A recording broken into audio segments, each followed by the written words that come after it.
Can you hear me now, Mr. Krabs? Actually, that does seem to be a lot better. All right. So, today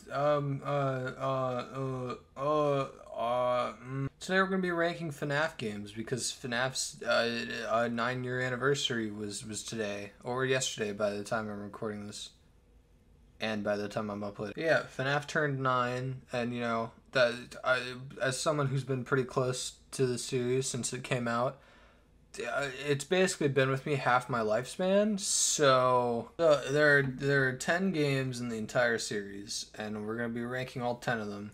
And additional content will not be counted separately. So like the Halloween update for Help Wanted and the Ruin DLC, they'll just count as the same as their base game. That said, there are 10 games, and I don't really consider any of them bad, with one exception. But we'll get to that when we get to that. And I'm bad at videos like this, so fuck it, right? Yeah. Every FNAF game from worst to best. So I said there was only one bad game, and let's just get out of the way. I think it's one that we can all agree is just the worst. It's the most dog shit thing ever. It sucks, and everyone puts it at the bottom of their list. That's right, it's FNAF 4. It's a joke, by the way. It's not. Yeah, it's sister location. I'm pretty sure most people knew that. It's just, it's not like, it doesn't feel like a Five Nights game, you know? The gameplay is really weird at times. There was good parts, but overall it just kind of sucks, to be honest. I think some of the characters are pretty cool. I thought Funtime Freddy was pretty based. We thought Ballora and Ennard were cool. I even liked Lolbit and Yendo. But apart from that, I'd rather die than play this game again. The second night had good gameplay. That's about where I stopped complimenting the game, because everything else was just not fun, and it introduced me to one of my least favorite characters, which is Baby, which I don't. It's just kind of annoying, to be honest. And then she died. She was introduced in this game, and she died in the very next game, and we haven't seen her since. Yeah, this game sucks, and it's at the bottom. But don't worry, now we're on the games that are, at the very least, okay. So this is a weird one. I didn't really know where to put this game, but I felt it fair to rank it here because it's the only game in the entire series I haven't actually played. That's all because, like, I just don't know where to find, like, I don't know where to fucking get this game. It's not on Steam anymore. It's gone off that shit, so I don't really know where to get it. I've only seen other people play it, and, like, from the gameplay it looks fun, but, like, you know, it wouldn't really feel fair to rank a game purely off of, like, gameplay I've seen. It just doesn't really feel like a fair thing to do. So, I'm sure it's fun, and I would like to play it for, like, a live stream, but as it is now, FNAF World's in the number 9, in the 9.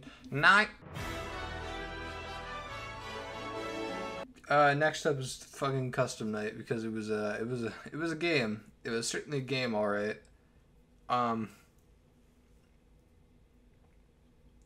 So coming up next is Custom Night.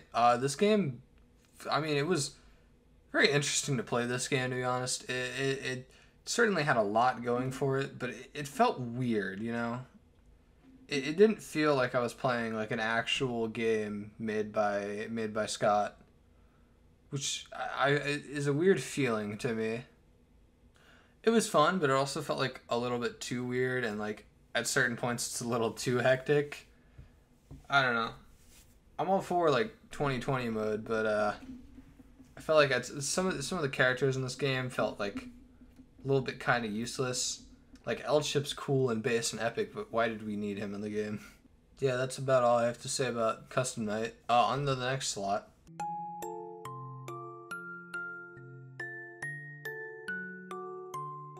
I know this one's probably going to ruffle some feathers, but FNAF 4 is all the way down here.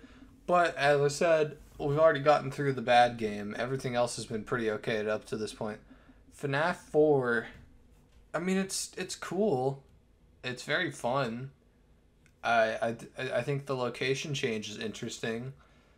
but like the gameplay just kind of feels clunky at times, and it's just a little weird. It is still pretty cool. It's got some pretty fucking cool design characters, like Nightmare Fredbear and Nightmare Foxy before he got his tongue cut off. Those are some cool character designs. But I don't know. It felt like this game was trying to be scary, but like without actually being scary. Look at me, sure. Look at me, sure. I'm the captain now. Up next is Pizzeria Simulator. This game was a lot of fun, actually. This game is probably one of the most different from every other game. The thought of opening your own Freddy Fazbear's was kind of cool, and I mean the gameplay is still there. It's a pretty cool game. I just thought the gameplay in the night mode was a little weird at times. The salvage minigame was a lot of fun. My only real complaint with this game is like, I don't know if this is a weird thing. I wish it was like an actual simulator. I wish it would like, you could just go on infinitely, but that's not really a thing you can do. That being said though, this game is pretty fucking fun. And I mean, I have to give it credit. It's pretty cool. Do you have a favorite feature to use in here? Yeah. Something that you think is very cool? Check this out.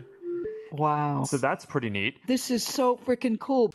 Alright, this game's pretty cool. Help Wanted. Help Wanted was the first time we escaped from Scott's usual typical game making style into like a full-fledged game. This game is actually a lot of fun. I haven't actually like completed it.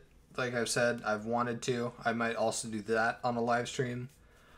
But yeah, I mean, playing this game in VR, it's so much scarier than playing it on like the usual way. These games are horrifying in VR. Holy shit. Also was a big fan of all like the little extras and shit. The Halloween mode also needs to be mentioned. That was a lot of fun. That was super fucking cool. The Curse of Dreadbear.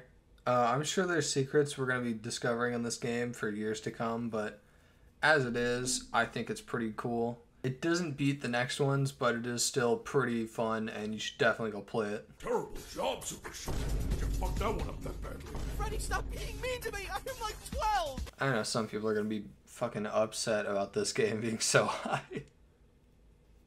Yeah, it's Security Breach. I don't know. Get over it. Security Breach is pretty fun. I don't know if they went back into the original game and patched all the bugs, but as it is, it's still pretty fun.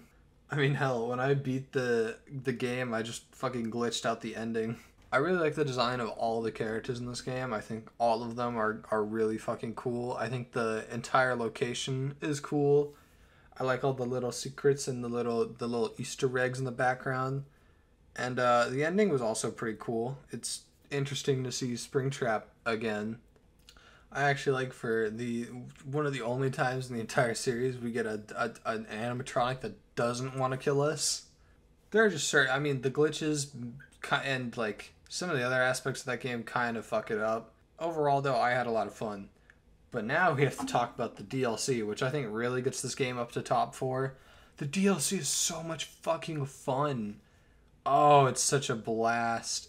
And it gave me Outlast vibes while playing it, which is a really good feeling because that game is based in Epic, and I want to do a video on that game and how it's near perfection. Oh god, please tell me y'all want me to do that, because that game's fucking epic and based. It also marked like a really interesting part, because as far as I can tell, Ruin's the first time we ever play as a girl in the entire series. That's pretty cool. I think the ending is weird. I don't know why there's a mimic like the alternates from the Mandela catalog, but you know, I thought it was pretty cool. It also gave Roxanne Wolf a redemption arc, which is something I was saying I hope they did. And then they did it! Yay!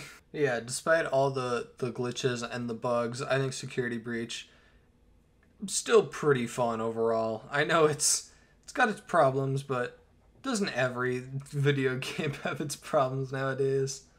I was the first. I have seen everything. Now, the top 3 is probably the hardest one to decide. I mean, you have 3 absolute banger games remaining, so it's kind of hard to to rank them, to be entirely honest. But, you know, I'm going to do it to the best of my ability. This one might be blasphemy, but at the number 3 spot is the original Five Nights. I mean, it's pretty fucking iconic. I feel like everyone knows Frederick Fazbear. I mean, it's got this is where we met the characters. This is where, I mean, there were so many little secrets and Easter eggs. The gameplay, it was scary. It's a scary game. It's got some of the best sound design that I've ever experienced in a horror game. It's a very fun game. My only real problem is, like, I guess the gameplay. It just feels a little too luck-based at times, and I feel like that's kind of I just feel like that's not really a good game mechanic at times, but overall, I would still give the original probably a 9 out of 10. You guys remember that meme of Swiggity Swooty? Here, he's coming for your booty? For the booty. Now, these last two are easily the hardest to decide which is the best. Both these games are, I would argue both these games are 10 out of 10s, because they're so good. I think they're both near perfection, but one is just a slight hair better than the other. So, the runner-up is Five Nights at Freddy's 3. There's a lot I can compliment about this game. The atmosphere, the location, the gameplay is really unique and different. And it also gave us one of the most important and coolest looking characters in the entire series, Springtrap. I mean, there's so much to love about this game. Even the Phantoms, as much shit as they get, I still think some of them look pretty cool, and their gameplay is awesome. I also like how there's 2 different endings, and there's all the little secret mini games. Yeah, overall, this game is almost the best one in the entire series. Almost.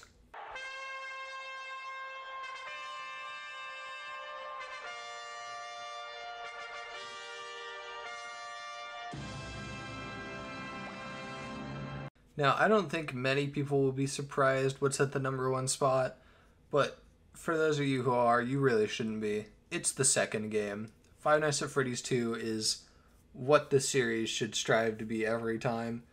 This game is so fucking good. The location is cool. It's the FNAF 1 location, but they made it look cooler. It's got like 2 times the amount of characters. It's got some of my favorite characters in the entire series, and like even the characters I don't think are my favorites, the designs of every character in this game are pretty fucking cool. It's also a lot less luck-based than the first game was, and I actually think the mask mechanic is really fucking cool. I think the map layout is awesome. It's also got the FNAF 2 ambiance, bro. The FNAF 2 ambiance. We all love the FNAF 2 ambience. It's also the first time we saw those little 8-bit retro mini games that you would sometimes get when you died. That's pretty cool. Overall, I think FNAF 2 is the best in the entire series, and I don't think, I mean, FNAF 3's come close, but I don't think any of the other games in recent memory have even come close to the level of perfection that this game does. Yeah, overall, that was the FNAF tier list. Excited for Help Wanted 2 and the movie. We'll be definitely checking both those out. So I'll keep you all updated on whatever the fuck I do with that information. If you like the video, you know, you could subscribe. That'd be pretty fucking cool. You could also join the Discord. That'd be also pretty cool. And I have a coffee now, so send me money because I need it or I'll starve. That would be sad. Anyway, happy 9 years FNAF, and I don't know, later.